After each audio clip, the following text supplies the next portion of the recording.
Benvidos. Galicia é a comunidade española onde máis aumentou no último ano o número de desempregados, segundo indica a última enquisa de poboación activa. Nestes momentos, as administracións deben priorizar nas políticas de emprego como a creación de 10 centros da terceira idade na provincia que xerarán máis de 120 postos de traballo. De seguida falaremos dela e de outras iniciativas provinciais de emprego. Titulares, comezamos. O organismo provincial puxo en marcha un plan específico de emprego para o Incio, o único concello que non se adheriu ao programa Lugo Emprega. O primeiro centro de asesoramento empresarial da provincia xa está en funcionamento. O Innova Lugo axudará as firmas lucenses a ser máis competitivas co uso das novas tecnoloxías. O Concello de Sarria centralizará a suministración de auga quente e calefacción no municipio mediante un sistema pioneiro en Galicia.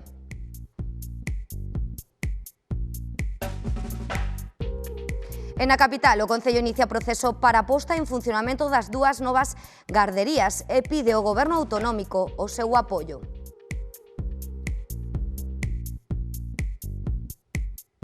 Os alumnos de Imaxe Son da TIC comezaron estes días a grabación das dúas curtametraxes que están a realizar como proxecto de fin de curso.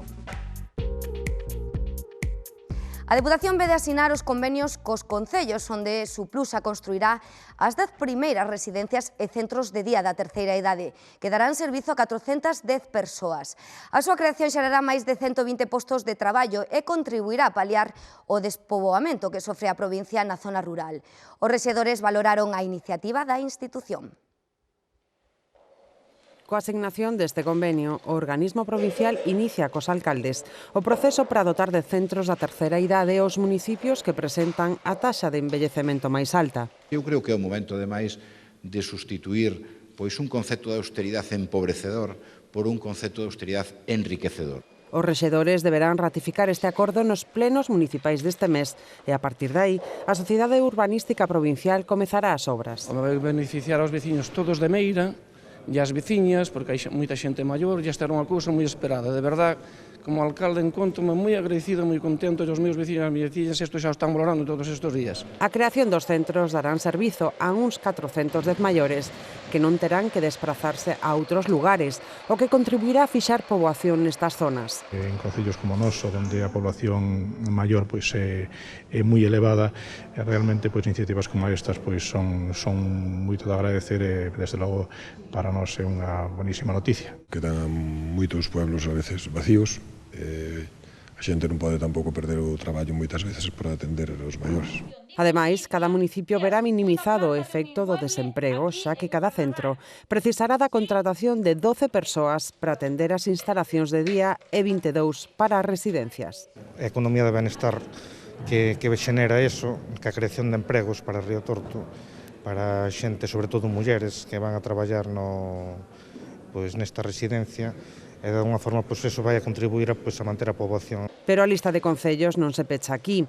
A Sociedade Urbanística Provincial continuará con esta actividade no futuro. Utilizando ese estudio que no seu día fixemos fai un ano, seguiremos explorando en medida das posibilidades económicas, mañá unha, dúas, tres novas residencias para que estes 10 concellos sean os 10 primeiros dos que debemos facer. E hai que insistir unha vez máis en que a Xunta se incorpore tamén a ese proceso. O organismo provincial inviste 12 millóns de euros para a construción das primeiras infraestructuras. A Deputación acometerá un plan específico de emprego para o Incio. A medida foi tomada logo do rexeitamento do alcalde a adherirse ao plan Lugo Emprega. O Incio foi o único concello da provincia que non aceptou a contratación de 7 desempregados, alegando que non dispoñen de traballo para contratar a máis persoal. O mantemento das zonas verdes que xestiona Suplusa no encoro de Vilasouto e no río Mao é parte do labor que van desenvolver durante 6 meses os traballadores que se beneficien do plan específico de emprego para o Incio. Nese tempo tamén se ocuparán da recuperación da Casona da Cruz, edificio que foi adquirido no ano 2006 por Suplusa. Tras a decisión do alcalde do Incio de non adherirse ao plan Lugo Emprega, a Deputación pretende dar aos veciños deste municipio a mesma oportunidade que os do resto da provincia. Sí, no Incio hai paro como noutros sitios, sería bon que a xente tuvera traballo dunha maneira ou doutra. Porque aquí afecta como en todos os sitios. Aquí a xente está parada, non ten puesto de traballo. Claro, e tense que largar a outro lugar. Como non se necesita? Por suposto que sí. Os aspirantes a un posto de traballo no INCIO poderán presentar as súas solicitudes no Pazo de San Marcos. Logo de realizar os exames, os 7 novos empregados comezarán a traballar no mes de marzo, igual co resto de seleccionados da provincia. A primeira fase do proceso de selección dos concellos con menos de 5.000 habitantes ou menos de 500 parados concurriron preto de 2.500 persoas. A segunda proba, unha entrevista persoal, terá lugar a vindeira semana. Para que as nosas empresas sexan competitivas e creen emprego é fundamental o uso das novas tecnoloxías. Conscientes desa necesidade, a Deputación vén de poñer en marcha o Innova Empresa, un centro de asesoramento empresarial pioneiro na nosa provincia. Nel ofrécese asesoramento tecnolóxico a empresas e PEMES ou información sobre os instrumentos e programas de financiación pública de I+D+I. Na actualidade existen na nosa provincia máis de 100 empresas tecnolóxicas.